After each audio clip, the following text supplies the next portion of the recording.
So just like last week, I'm going to be giving 3 big yays and then 3 big nays. But last week, we had an order. We had a structure to it all. But this week, I'm telling you, I don't have any fucking time for any of that crazy shit. Because something happened in this fucking episode that made me literally jump up and scream. I'm screaming. I'm just screaming to the rooftops. I couldn't believe it happened. Big yay number 1. Hannah McKay is fucking dead. Oh yeah, she dead. She dead. She dead. In canon, she dead. I hate this fucking uncharismatic, uninteresting, boring character. I loathe the fact that her and Dexter fell in love. It's the worst aspect of the show for seasons 7 and 8. In the end of season 8, when she portrays Deb and does all the poison stuff, and Dexter's like, to prison you go! Haha! I'm like, actually, you know what? Okay, maybe the arc kind of works now. And then she comes back in season 8. I'm like, oh, no. No. Dexter, what are you doing? And Dexter's like, actually, I've never felt more in love with anybody. I love sweet, sexy serial killer. Oh, no. Season 7 and 8, the Hannah McKay stuff is atrocious. I hate it. And in this episode, just randomly, he's like, oh yeah, Hannah McKay died. She's fucking dead. That's why I came, because she's dead. And I screamed with joy. I was so happy. I was ecstatic. I was like, shaking. I was like, I can't believe they've done it. I thought maybe she'd appear or something would happen, but I couldn't believe it. I was so excited to hear how she died. And now this leads me to big nay number 1. Hannah McKay dies of cancer. What are we doing here? Like, how dare you make me jump up and do a little dance? How dare they make me so excited for a character's death and then be like, actually, she tragically died of cancer. What the hell is this? So awful and real world and disgusting and like not at all the tone of the show. Like it really like off put me that they've given me something so dear to my heart and something I've been wanting for 10 years. I didn't even realize how much I wanted her to be dead. But now she's dead. I really can't believe that they're gonna like do this and be like, actually, it's cancer. Yeah, the big C. Yeah. It's tragic. It's awful she died. I'm like, well, now I can't have fun with this, can I? Did you see the last 3 minutes of my video? I was jumping up and down. There was fucking balloons going off. Are you kidding me? You know what, though? There is one way that this can be like a cheeky misdirect. And I'm really hoping that we kind of get a second reveal that reveals that Harrison, in fact, is a serial killer. Like Dexter, he has the dark tendencies, the dark passenger. And he, in fact, his first victim was Hannah McKay. That would make Harrison the best character in the show, just by default, for obvious reasons. But that would also save me from cheering that someone died of cancer. Because how am I ever going to live that down? That's something that happened in my life. I did that. I can't take it back. I cheered so hard. Like far too hard. Oh my lord. Big nay number 2. Deb Ghost. Again. I told you it would be 4 out of 10 or something. I said something like that. At this stage, it's going to be 10 out of 10. She's coming at some kind of number in the big nays every week. It's inevitable. Oh my god, I thought I didn't like her last week, but holy fucking shit, she fucking sucks this week. I really enjoyed this episode, but my god, every time she was on screen, I was like, just cringe, like hiding my face, like, I really didn't like it. Jennifer Carpenter was such a gem in the original series. I was going to say she's easily the second best character. It's like Dexter, Deb, fucking the ladder falls so many rungs before the next main character that's great. Like it's in the whole series. Like she's so good. It's such a travesty that we are now getting her replacing Harry, and it's just not working. Like that moment where she's like, oh, Dexter,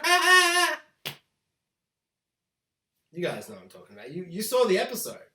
You saw the scene. I don't even need to explain why it's terrible. It was terrible. Just terrible. And then there's that, like, jump scare, and Oh, got me. Oh, jump scare. That's scary. The glass shattered. CGI glass. Got me. Ha ha ha. Oh my god, I hope she gets better. Otherwise, this series is going to be really let down by the original series' second best character. And that's a travesty, man. Like, can you just imagine if it was just Harry's ghost? Big Nay, number 3. Now, I mean, I think this is like a little bit of a nitpick, but what the fuck is with Dexter being like, all right, I'm gonna cover the blood, and he's like she's shoveling it up, and I'm like, okay, yeah, I guess that would work. And then he's like, his son's like, you're driving the Jeep like crazy, you're out of control, Dexter, and he's driving over the blood splatters with the Jeep's wheels. Like, I'm not a scientist or a doctor or anything, but like, I feel like I don't know, like, wouldn't that just like push the blood down into the snow? Like, that's not gonna like cover it up, will it? Will that really 100% rip up all the snow onto the bloody snow to cover the snow? Wouldn't a lot of it just kind of just go, be pressed down and still be bloody, but like lower on the ground? Have I gone insane? What the hell? Like, I can't be the only one that was like, okay, all his plans. Oh yeah, he's like putting the glove there, doing the thing there, slip the dust. Okay, this is all making sense. And then he's like driving these little June buggy Jeep in, like, and he's just like rolling over the blood. And I'm like, I don't think that's gonna work, dude. Like, at all. Big yay, number 2, Harrison.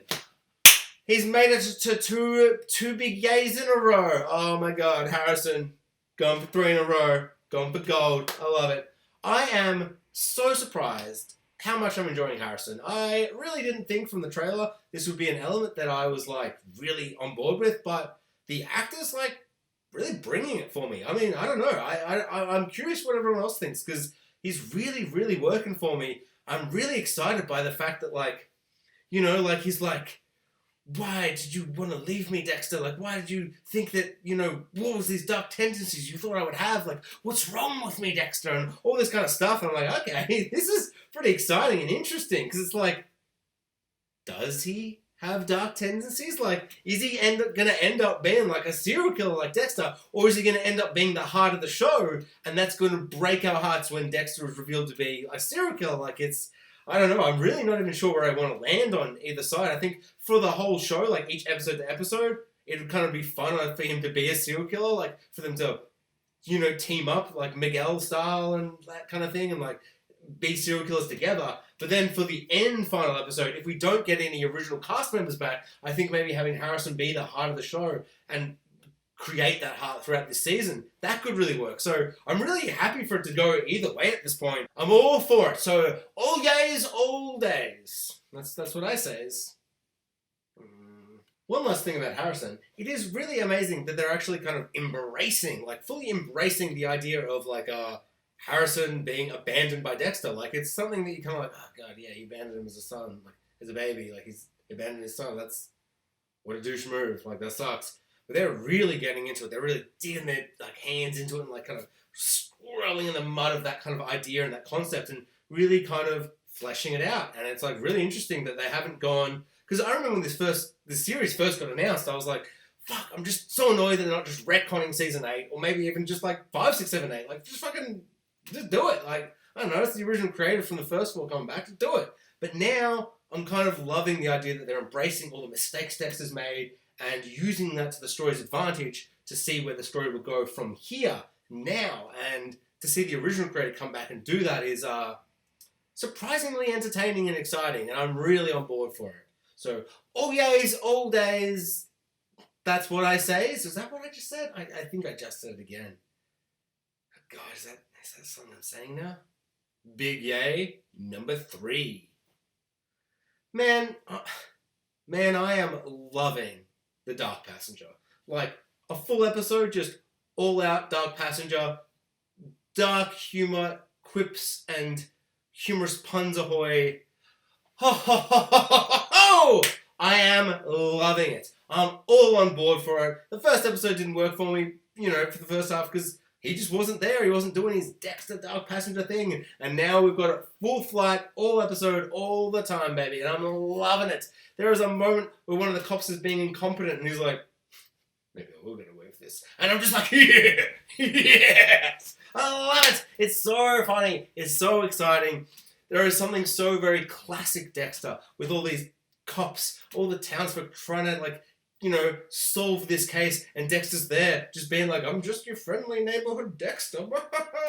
I just sell guns at the gun shop, like, you I don't know. And he's, you know, he's behind it all. He's manufacturing everything. He's creating a narrative to trick everybody, and all the townsfolk are a little bit silly. And then his girlfriend is the only cop that knows what's going on. That's very Dexter. Like, you can't tell me it's not, and I'm loving every second of it. Thanks for watching, guys. Like, subscribe, do all the bloody things, and check out my other podcasts, Two Brothers, One Pilot, Top and Tail, and Spoiler Talk. Links in the description.